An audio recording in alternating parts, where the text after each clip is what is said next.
Jai Baba.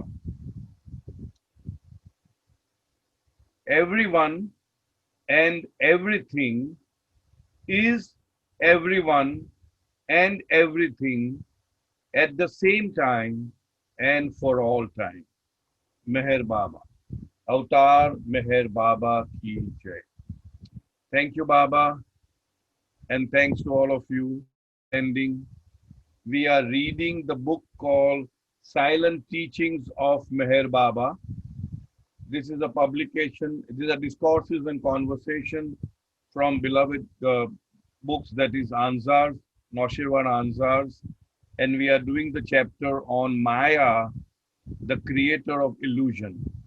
I'll just wrap up very beautifully. Baba explains and breaks our bhram of thinking that Maya is illusion. Baba says Maya is not illusion, it is the creator of illusion. Baba goes on to say Maya is not false, it is that which creates falsehood. Maya is not unreal, it is that which makes the real appear unreal and the unreal appear real. Maya is not duality, it is that which causes duality. Then Baba goes on to say Maya itself is not an illusion, and the most trickery part of Maya is that it takes the possession of the very seat of our knowledge, of our understanding, and that is the human intellect. And what Maya creates is falsehood. Baba says falsehood consists of what? It consists of taking that which is unimportant as important, taking that which is important as unimportant, and giving value to a certain thing much more than what it intrinsically is. Baba gives this errors in valuation, as I said, these 3 points. And very beautifully, Baba selects examples for that. And for the first one, that means taking important that which is unimportant, Baba uses the example of death. You can imagine Baba picking up only one example of death. Why? Because we treat death as extremely important, whereas according to the truth, according to Baba, according to reality, death is just an incident in life.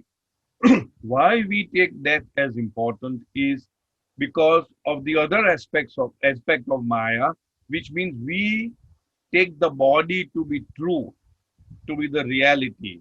And once the body is dropped and the body is disintegrated, either cremated, buried, whatever, we feel at a loss. We are sad, we are depressed, we are not happy about the whole situation because we've always taken body as the reality. And so Baba has picked up a very perfect example of that which Maya creates as important, that which is unimportant, and that is death. Then an unimportant thing, taking an important thing to be unimportant. And Baba gives the example of God or of self or of real I. That is the most important thing. That is the only thing that can give us lasting joy, lasting happiness, lasting peace and bliss. And that is the only thing that we are supposed to pursue so that we get these lasting things. But instead, we run after things which are impermanent, which are transient, which are ephemeral, which are phenomenal, which are not real, which are not long lasting. And that is why we suffer.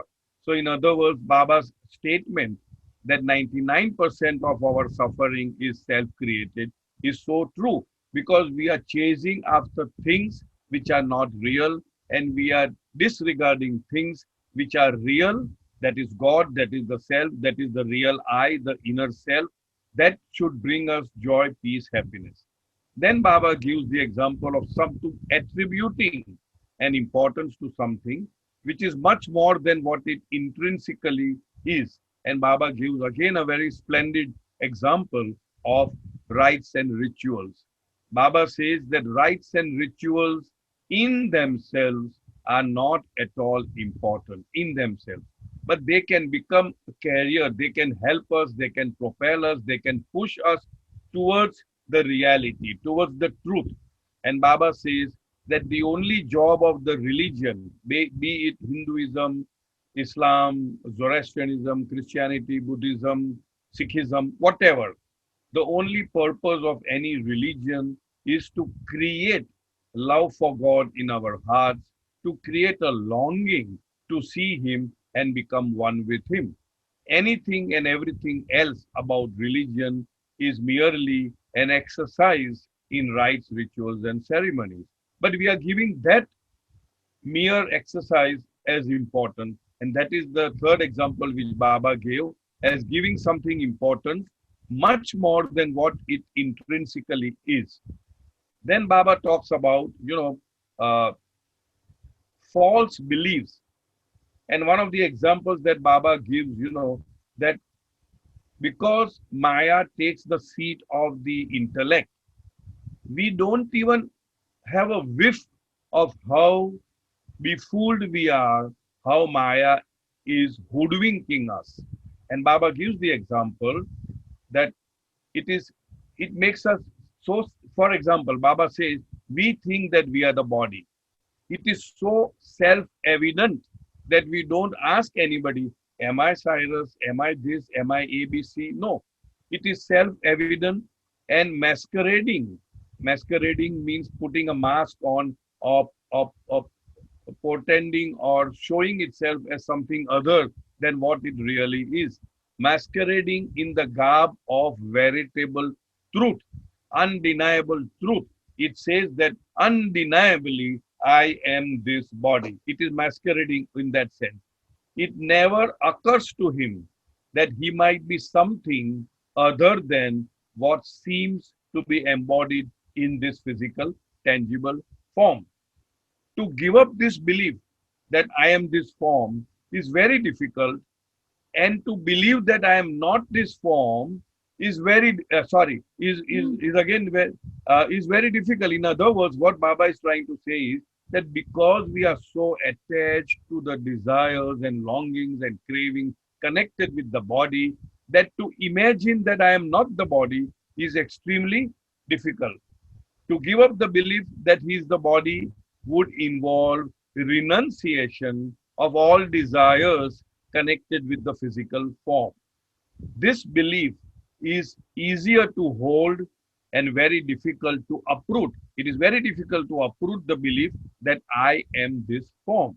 And this is equally true, Baba says, for not just the physical body, but also the subtle body and the mental body. Baba says we have got three bodies: the gross, the subtle, the mental, the sthul, the shukshma, and the mana. All right. So now Soumya will continue with the reading, which is on page number 26 of the book Silent Teachings of Meher Baba. Before she starts, just a reminder for all of us. Ramchand Nori phoned me up to say, of course, I'm sorry, Meherchand Nori. Meherchand Nori. I'm getting old, so please excuse me for that. Meherchand Nori said, and of course I knew about it, 30th September 1954. That means 66 years before, on this particular date, Baba gave out what we know as the final declaration. Of course, thereafter, after the declaration, he gave clarification, confirmation, decision, instruction. We are not going to get into that. But today is the date, 66 years back, when Baba gave out his final declaration. All right. Now, Soumya will start reading. Man cherishes his false beliefs because he has come to relish them. Maya has succeeded in so thoroughly indoctrinating him that through his long life as an individual soul, man has fondly clung to the false idea of his separate existence. All his thoughts, ideas, emotions, experiences, and activities have always assumed, confirmed, and demonstrated to him the existence of the separate I. To give up this deep rooted belief, which he does not even suspect to be false, to yield what he believes to be the core of his identity, would mean surrendering all that seems to constitute his very existence. This is a prospect utterly beyond the capacity of the unenlightened even to contemplate, let alone accept. So here Baba says, man cherishes his false belief because he has come to relish them. We all relish our individuality. We all relish our separateness from the whole. And because we have got the taste, as we say, if the tiger or a lion has a taste of the blood, of a human being, then he becomes a man eater. He does not chase the animals, he chases men because, and by men, I also include women because I'm sure their blood is sweeter. So the point is that it becomes an easy prey instead of chasing a deer or something else. In the same way, because we have started loving and cherishing our separate identity as the I, it becomes very difficult, Baba says. Man cherishes his false belief because he has come to relish them. I am relishing them, and so I do not want to give up my separate individuality. Maya has succeeded in so thoroughly indoctrinating him. Indoctrinating means teaching, instructing, indoctrinating him that through his long life as an individual soul, when we say long life, it starts all the way back from creation point. You can see that how Maya has gripped us, uh, succeeded in so thoroughly indoctrinating him through his long life as an individual soul, man has fondly clung to the false idea of his separate existence. That is why we started with the prayer, everyone and everything is everyone and everything at the same time and for all time. In other words, in truth, in reality, we are all indivisibly one. There is no other, right? All his thoughts, ideas, emotions, experiences, and activities have always assumed, confirmed, and demonstrated to him the existence of the separate I. And that applies to each one of us, that we are still groping in the dark. We are still so much ensnared and captivated by Maya that Baba goes on to say later on that forget about, okay, I'll come to that. To yield what he believes to be the core of his identity. He does not even suspect that I may not be this body, that you and I are not we but one. Baba says, you and I are not we but one. You know, to yield what he believes to be the core of his identity would mean surrendering all that seems to constitute his very existence. In other words, you're supposed to surrender the very core of your existence. And that is why a couple of things that Baba says. Number one, love. I have only one message to give, and I repeat it age after age: love God and become God. Because when you truly love, you do not think about your own separative existence, but you actually think, you actually believe, you actually experience, you behave in a manner which is helping the other for the love, for the concern of the other, for the well-being of the other. So to that extent, our separative egocentric mind is not aggrandized. And to that extent, we are starving the ego. And to that extent, the ego separative I becomes weak and feeble. So one is the I. The second thing that Baba talks about is to aim at becoming desire less. Because the more we desire and the more we achieve, we are actually feeding fuel to the fire of separative existence. So that is why Baba says desire for desirelessness. You see, so here Baba says this is a prospect. What is the prospect? That I am not separate from the other. This is a prospect utterly beyond the capacity of the unenlightened. We are all unenlightened. It is beyond our ken, beyond our scope. It is beyond our hands to achieve that, even to contemplate, let alone accept. Acceptance is very far-fetched. You cannot even contemplate. That means think deeply and profoundly to think that I am not this body, that I and him or her or everybody is one and the same thing. I remember a question being asked of Ramana Maharshi, who we all know to be a very great saint. Some people say that he was God realized. I really don't know because I haven't read it. Maybe he is. Maybe he is. I don't say no. Sorry. Okay, Soumya says he was. So I agree with Soumya. Okay, he was. Anyway. So when somebody asked him a question about how do we help others or how do we serve others, a very brilliant answer, a very short answer. There is no other. There is no other. So in other words, the reality or the truth of the being is that we are all one. But because of the influence of Maya over each one of us, we think that we are separate because we identify ourselves with the body and the mind. Yeah. Swami is prompting me to say the samskaras created. Yes, correct. Samskaras are the main culprit. But the problem is that we are in love with the culprit.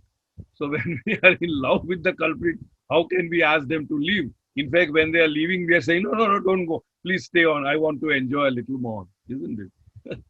To shed the last vestige of falsehood, to yield one's cherished identity is therefore the most difficult of all tasks. Yet, in truth, this falsehood has no more substance than any of the earlier deceptions which, prior to awakening, had seemed to the aspirant such unchallengeable certainties. Identification with the ego mind too must eventually come to an end. It meets its doom when the soul renounces all craving for separate existence. All right. To shed this last vestige of falsehood.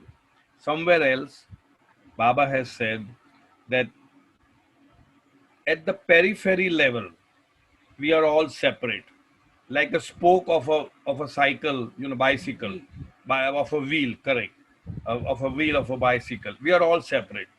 We all feel ourselves as different, different, different. As we progress spiritually, we move into each other. That is why in one of the other messages, Baba says that as one progresses spiritually, he, which all obviously means she as well, he sees less and less of differences and he has more and more of tolerance.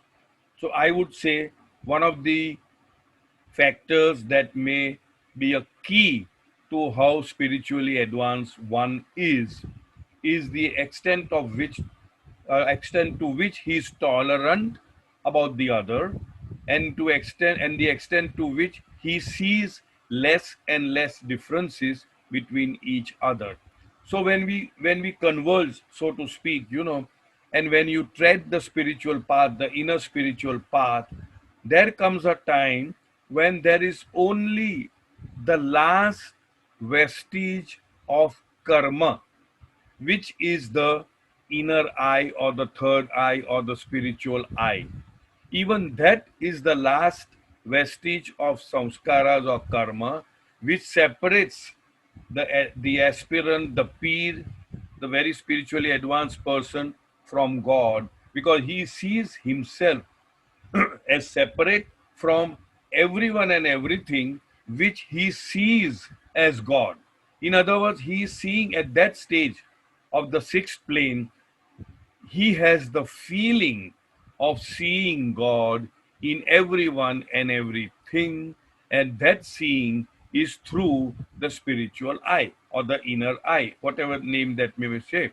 Now, Baba said that is the last vestige which is very difficult to throw away or to remove, and because of that, at that point in time, the active assistance and aid of a living perfect master or the avatar who's the eternal living perfect master is a must. Without that you cannot achieve. So let's read what Baba says. To shed this last vestige would mean trace, very very fine, very uh, fine, you can say, very little balance trace of falsehood. To yield one's cherished identity is therefore the most difficult of all tasks. Yet, in truth, this falsehood has no more substance than any of the earlier deceptions. This falsehood is this cherished Yeah. The falsehood, sorry, go ahead. I don't know what you The say. falsehood is a Why don't cherished you say this? identity. Okay, she's saying something I can't follow. I The said the false, falsehood is a cherished yes, identity, the the lie. cherished identity, this falsehood.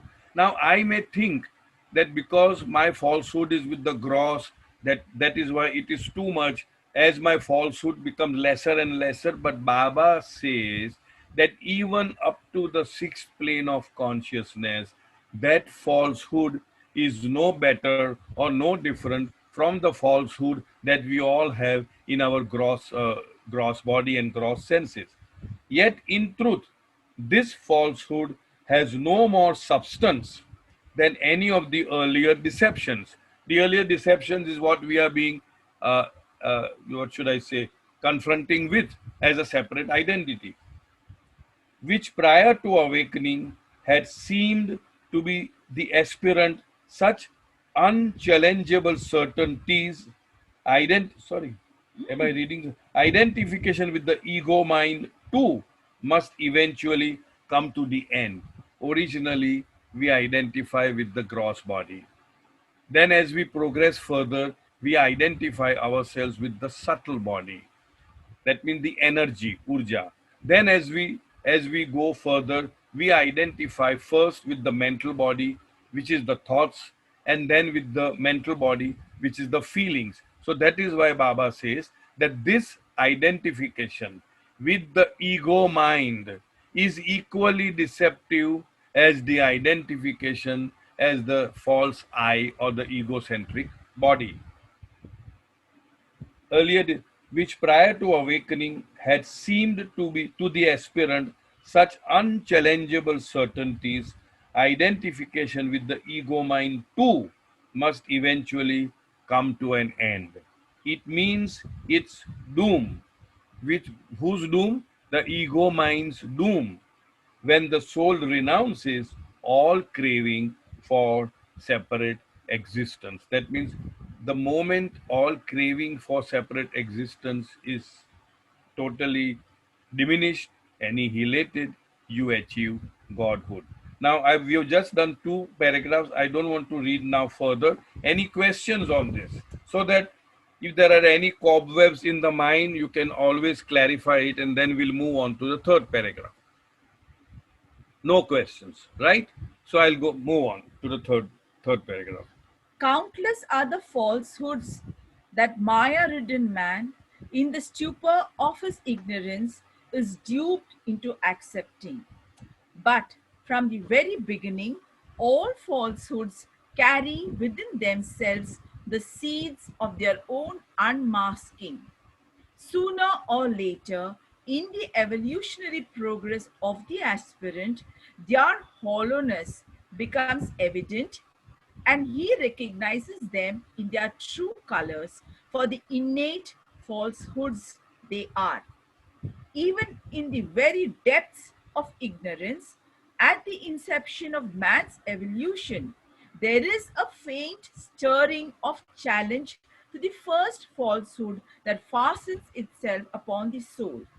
However feeble and inarticulate this slender beginning of a protest, it is the dawn of that quest for the final truth that will ultimately lead to the annihilation of all ignorance, all falsehood. The usurpation of every subsequent falsehood is accompanied by a spontaneous, though slow growth of inner restlessness, a slight tremor of suspicion, a vague quiver of fear, born of the divine ferment implanted in the depth of the soul for its ultimate salvation. How beautiful. See, just imagine Baba's language here and compare it to what we are reading on Tuesdays. This is so profound a language that we will have to take sentence by sentence to understand exactly what Baba is trying to say. Before I read that, the sum and substance of this paragraph is that even from, I'll give you an example, which I have been giving. You take a drop of water and take it to miles up, on the sky, whatever it is, you carry it there. And if you release it, where will the drop go? The drop will want to get merged in the ocean. That means the drop will always, water will always flow to the ocean. Number one. Number two, take a spark of light, and take it to the deepest underground, whatever, tunnel, channel, whatever it, deepest underground. Where will that spark of, what will the direction of that spark of whatever fire? It will always like to reach the sun, isn't it? The fire will always go up, the water will always go down. In the same way, why do they do this? Because it is inbuilt. It is inbuilt that all drops of water have been separated from the ocean, and therefore it wants to go back to the ocean. In the same way, all spark of fire has been separated from the big ball of fire which we call sun, and it wants to merge with the sun. In the same way, all souls, we are using the word souls here, all apparently separated souls have got a built-in some mechanism inside the soul that it would want to achieve oneness with the oversoul. In other words, all Atmas at the end of the journey will become one with the Paramatma and experience itself as the Paramatma, not a part of the Paramatma, as the Paramatma, because Paramatma is not only infinite and eternal, it is also indivisible. Correct? So yeah, that is the sum and substance of this beautiful paragraph. Now we'll go through it in details. Countless are the falsehoods that Maya-ridden man, in the stupor of his ignorance. Stupor is, in a sense, one step before coma. We all know he's in stupor, he's in coma. And the next step is full stop. So this is how it goes: the stupor, the coma, and the full point, right? So stupor means unconsciousness, just before unconsciousness. In the and here unconsciousness, here Baba does not mean that when we go to sleep, not that unconsciousness. The unconsciousness means not being conscious of the truth, of the reality. In the stupor of his ignorance, it is the ignorance which creates this stupor. Is duped. I'll read the whole sentence. Countless are the falsehood that Maya-ridden man, in the stupor of his ignorance, is duped into accepting. He is duped into accepting. We are duped into accepting that we are independent, separate souls. But from the very beginning, this is important, but from the very beginning, all falsehoods carry within themselves the seeds of their own unmasking. We are all masked. We are all wearing a mask, a nakab, that I am different, you are different, he is different, she is different, this is different.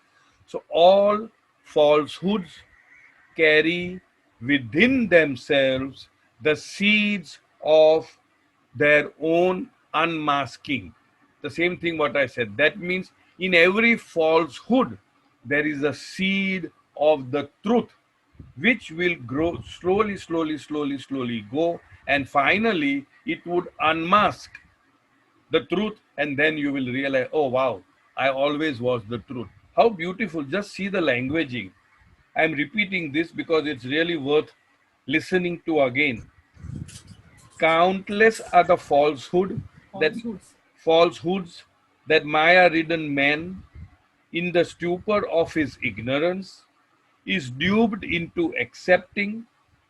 but but Baba says, but from the very beginning, all falsehoods carry within themselves the seeds of their own unmasking. Beautiful. Now we proceed further. Sooner or later, in the evolutionary progress of the aspirant, their hollowness becomes evident. Hollowness of the falsehood becomes evident, and he recognizes them in their true colors. So now hollowness is what? When somebody does a cement work, a tiling work, what do? You do talk, talk, talk. You just knock on the hollow tiles, and then oh, this is hollow. That means it has no dum, it is weak. So, in other words, you know the hollowness and you recognize them in their true colors. True colors of what? Of falsity. For the innate falsehood they are. Innate would mean natural falsehood, or from the very beginning it was false, but we were hoodwinked into thinking that it was the truth. But now some what should I say, wisdom, some knowledge has dawned, and you are able to recognize the hollowness of this falsehood. Even in the very depths of ignorance, at the inception of man's evolution, that means right from the start of the human evolution, when we are totally ignorant of the truth, right from that beginning stage, there is a faint stirring of challenge to the first falsehood that fastens itself upon the soul. What words Baba is using? The moment creation began, the first most finite falsehood clung to the soul, identifying itself initially as the gases and then the stone, metal, minerals, etc. I don't want to get into that. But even at that very initial stage of falsehood, Baba says that there is a faint stirring of challenge. There is that seed of challenging, that doubting that this may be false. It's like, however feeble and inarticulate, it is not articulate, it is not clear, it is not very understandable. However feeble and inarticulate, this slender beginning, slender means weak, lean, very meek, very weak, very feeble. This slender beginning of a protest. There is a protest in our soul from the very beginning. Protest. It is the dawn of that quest for the final truth that will ultimately lead to the annihilation of all ignorance, all falsehood.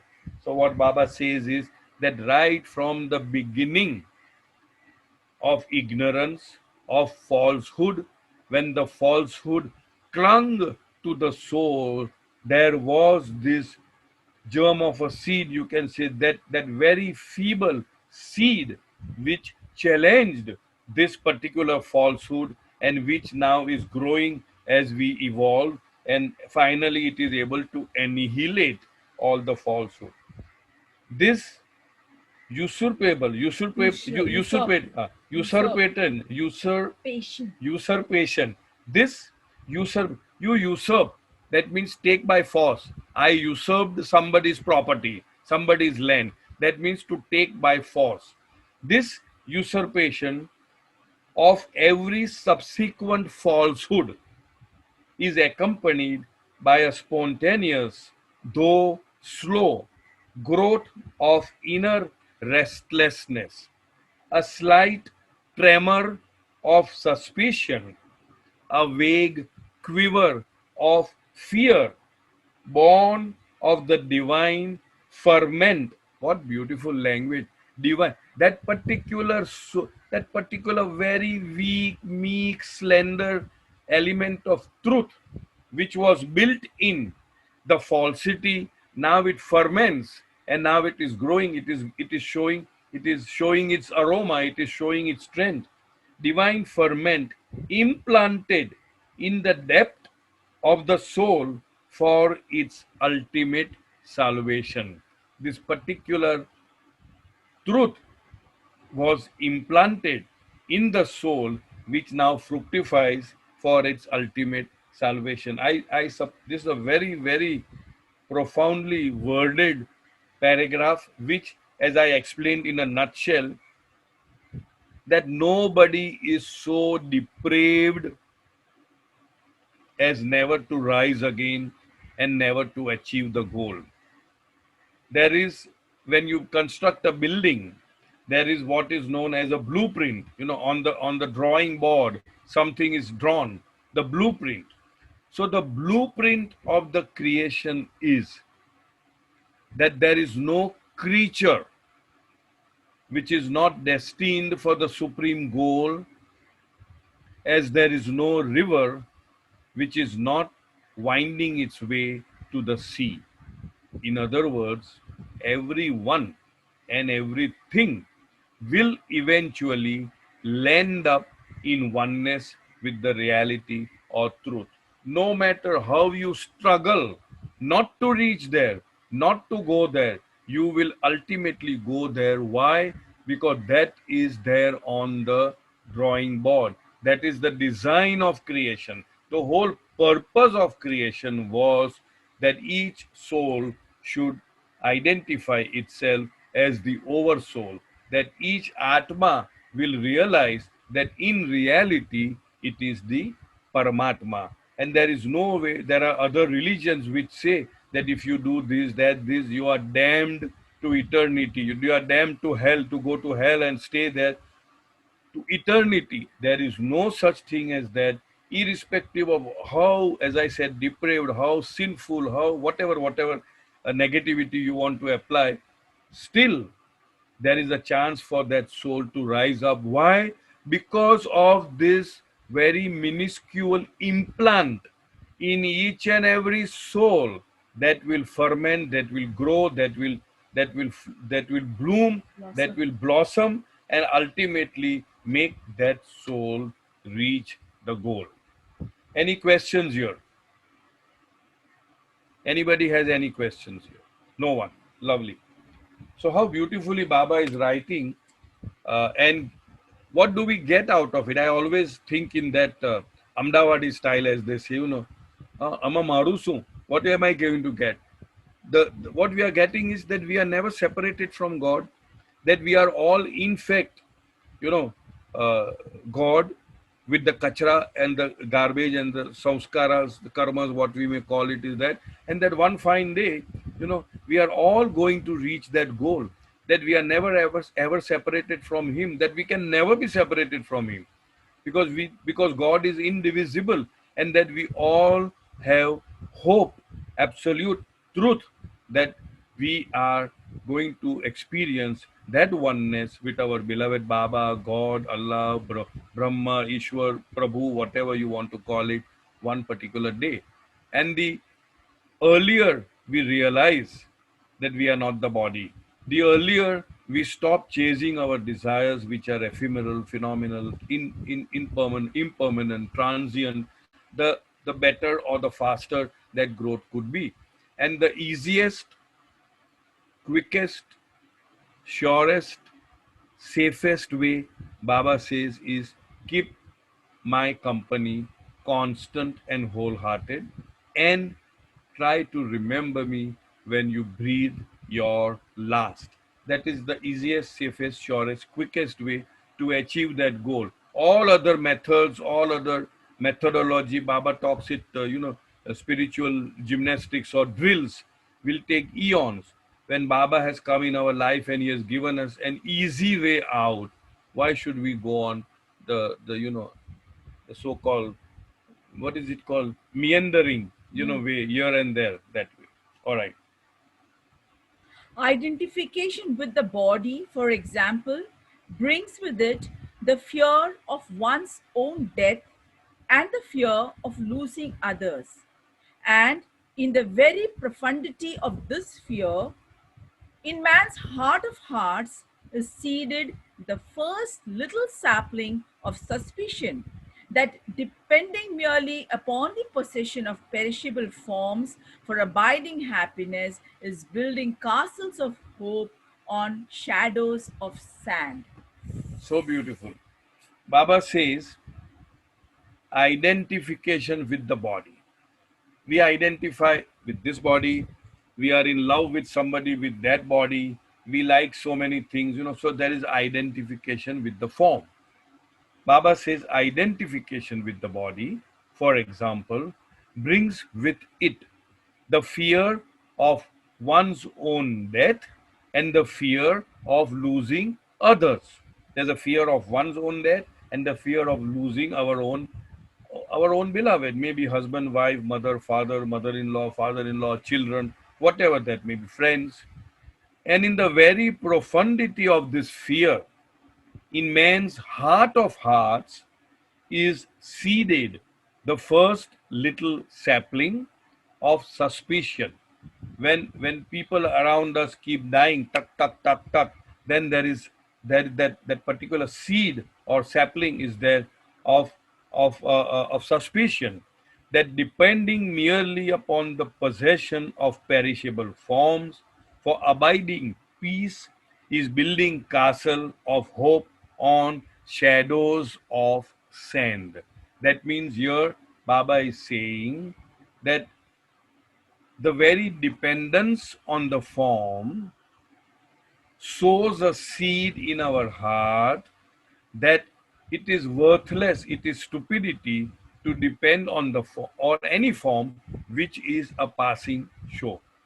I generally give this example, and for people who have been listening to me uh, in the Bombay Center as well as in the Pune group, they know that, let us say I fall in love with a rose, a beautiful rose, and people in Pune will immediately remember, because when I say rose, I say I don't mean Rosie, because Soumya's very good friend is Rosie. So people say, oh, you're in love with rose. I fall in love with a rose. I fall in love with its intricate designing, the petals, how beautifully nature has endowed that design, the color, the use, the aroma, and I am so much deeply in love with the rose. I am so much deeply attached to that rose. But what happens after 15 days, after 20 days? The rose withers, falls apart, and finish. It has no value, it has no meaning. Now, because of my falsity, because of my ignorance, to be so attached with the rose, the suffering that comes after the rose perishes is because of my ignorance.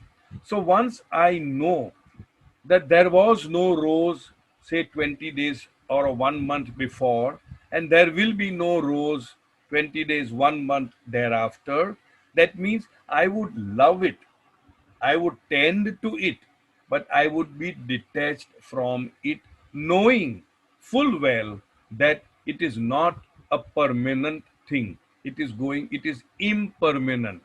So once we realize that all our relationship, all our association with people, with places, with things should be such that we are not so much attached that when they are not there, we get into depression. When they are not there, we feel absolutely lonely. We feel left out. We feel whatever, we feel whatever, depressed. Okay. So this is what Baba is trying to teach us here, that once we understand that having attachment to things which are impermanent only cause suffering, only cause depression, or whatever negative attributes you want to give it. Here we finish today's reading because we are already on 6:16. Anybody has any questions to ask in these 3-4 paragraphs that we did today? I think it is a splendid chapter that Baba has chosen for us, and not only just for reading, but to inculcate that in our own being, to introspect what we have read, and to transform our way of thinking and of our way of being with people and places and things, so that when these impermanent things vanish from our sight, we are not affected. Yes, yes, Roshni. Bolo ji. Anybody wants to ask anything? We don't have much time, but ask. Please ask. When you speak of detachment, Yes. yeah, like I would just like to ask you, like when you love someone, you are definitely detached to that person, no? You are attached.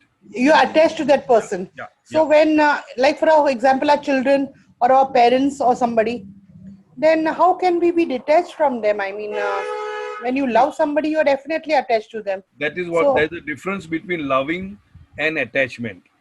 In fact, okay, Baba says love does not require the presence of the beloved. To that extent, Baba says that if I love somebody, I don't even need the physical presence of that somebody. That is real love.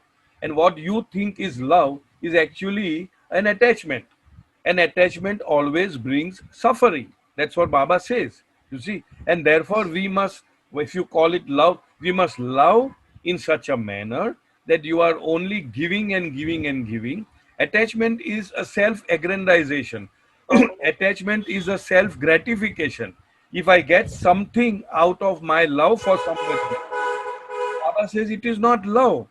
It can be devotion, it can be infatuation, it can be lust, it can be anything else but love.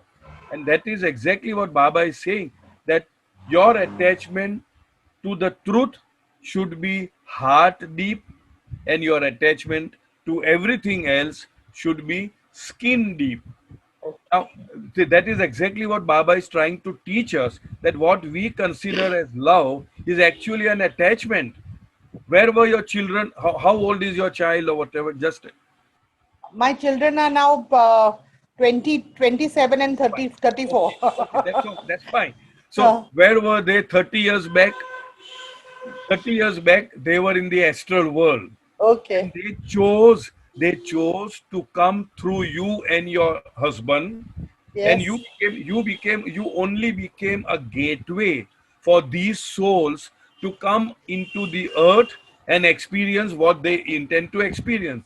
But okay. unfortunately and ignorantly, we started saying, oh, this is my child, my child, my child. And that is why last time when I said, I think Dilshad had asked this question, that Baba says, you have had thousands of husbands and Yes, millions of children, you see, but now you are attached to this in your this life yes, because of the play of Maya.